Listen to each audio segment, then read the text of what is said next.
What's up, YouTube? Coming to you this afternoon, 590 Productions. Just go over the Spectrum audio effect. Should you be using it? If you are using it, where should you be using it? As well as we'll kind of look at the EQ3 audio effect, some good uses for it as well. When it comes to mastering, I would say your Spectrum is very important. And the place it's most useful is going to be on your master track itself. And the reason I'm saying this is because it can give you a full view of all your different sounds in your track. But today we're just going to kind of look at the drum section of a track. We'll play this here for you to kind of give you an idea of what we're working with, and then we'll go through and kind of look at the Spectrum and how helpful it actually is. And we're going to kind of play with it and see the different things that we can tell from the Spectrum. So first thing, I want to play the drums here.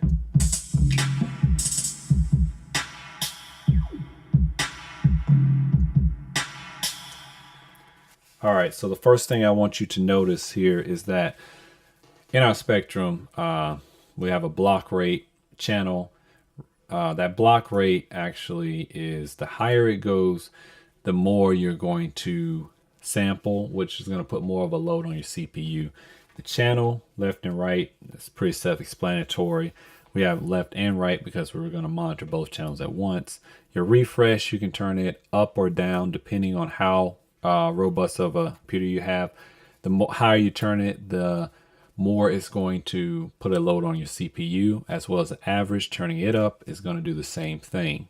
Now down here, when you get into the graph, this is how you're going to view your Spectrum, whether you want to view it as a line, whether you want to view it in bits. And you always want to leave max on because that's going to give you your high peak points, and that's what you're really looking for with this Spectrum.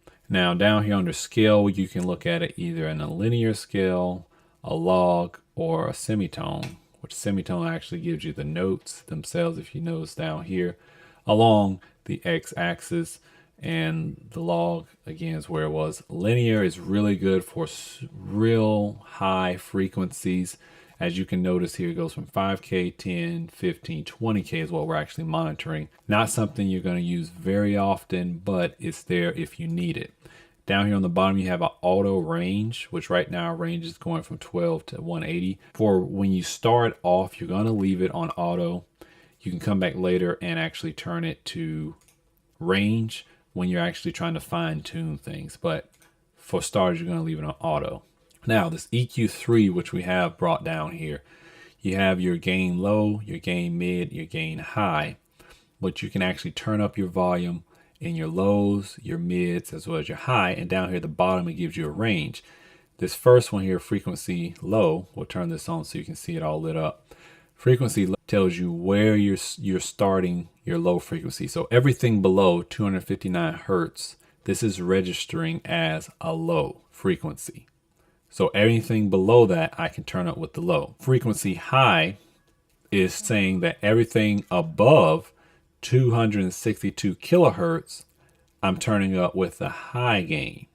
Now, anything in between those two numbers, 259 as well as 262, is going to fall in this mid range. I can change this from low and turn it up all the way to 5 kilohertz on my low end.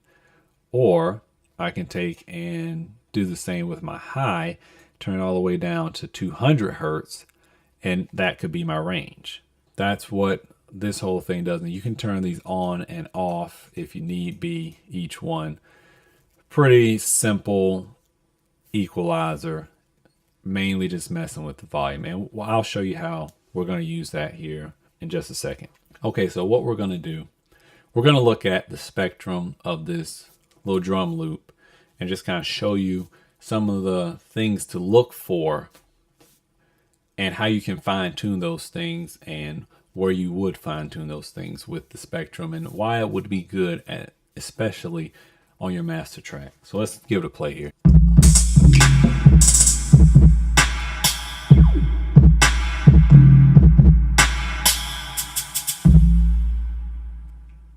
So I just played that, and I want you guys to kind of notice some things here. One is that our low end is way, way higher than the rest of this. That can be a good thing. That can be a bad thing, depending on what you want to do.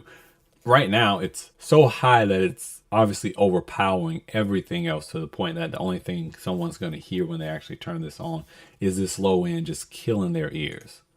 So what we actually would do is come here and say, okay, this low end is way out of place right in here. So we want to turn that down.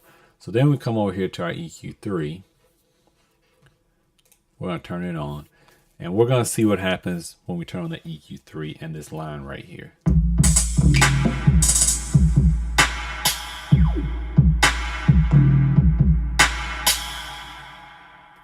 I want you to have noticed two things. One, we looked a lot better right here. Came in where we wanted to, but where we did not come where we want to was over here on the high end, to the point that we were actually clipping over here on the master. I want you to watch this master. See that high end there? So we've actually boosted our high end now too far. So we want to bring that high end back. See what happens now. All right, notice that there on the master, there was no clipping. The Spectrum tool, the EQ3 tool, very useful when you get to the point of mastering your track. Again, this is 590 Productions. Hit the like button, hit the subscribe button. Sorry it's been a while for this video right here. Been kind of under the weather. I'm gonna try and get more of these out so you guys can understand this entire program, and we're gonna get you through all of your producing needs. Thank you.